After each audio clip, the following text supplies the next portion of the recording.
നമുക്ക് പാലക്കാട്ട് BJP-യുടെ ചില ഇഷ്യൂസ് ഉണ്ട്. രാഷ്ട്രീയ വാർത്തയാണ്, അതിലേക്കാണ്. പാലക്കാട്ടെ BJP-യിലെ പുതിയ അധ്യക്ഷനായി യുവമോർച്ച ജില്ലാ അധ്യക്ഷൻ പ്രശാന്ത് ശിവനെ ഇന്ന് പ്രഖ്യാപിക്കും.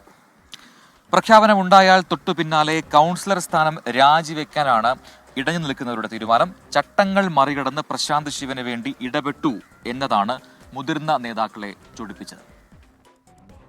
പ്രസിഡന്റ് സ്ഥാനത്തേക്ക് മത്സരിച്ച് കൂടുതൽ വോട്ട് നേടിയവരെ മാറ്റി നിർത്തി ഏകപക്ഷീയമായി അധ്യക്ഷനെ തെരഞ്ഞെടുത്തുവെന്നാണ് ഒരു വിഭാഗത്തിന്റെ ആക്ഷേപം. BJP general secretary C. കൃഷ്ണകുമാറിന്റെ നോമിനിയായ പ്രശാന്ത് ശിവനെ തെരഞ്ഞെടുത്തതിൽ അട്ടിമറിയുണ്ടെന്നും നേതൃത്വം തിരുത്തണമെന്നുമാണ് ആവശ്യം. തിരുത്തിയില്ലെങ്കിൽ ദേശീയ കൗൺസിൽ അംഗം ഉൾപ്പെടെ 9ഓളം കൗൺസിലർമാർ രാജിവെക്കാനാണ് ആലോചന. നഗരസഭാ chairperson Prameela Sasidharan, vice chairman E. Krishnadas, ആരോഗ്യ സ്റ്റാൻഡിംഗ് കമ്മിറ്റി ചെയർമാൻ സ്മിതേഷ്, വിദ്യാഭ്യാസ സ്റ്റാൻഡിംഗ് കമ്മിറ്റി ചെയർമാൻ സാബു, മുതിർന്ന അംഗം N. ശിവരാജൻ, K. ലക്ഷ്മണൻ എന്നിവരാണ് രാജിസന്നദ്ധത അറിയിച്ചത്. 6 പേർ രാജിവെച്ചാൽ BJP-യുടെ നഗരസഭാ ഭരണമടക്കം പ്രതിസന്ധിയിലാകും.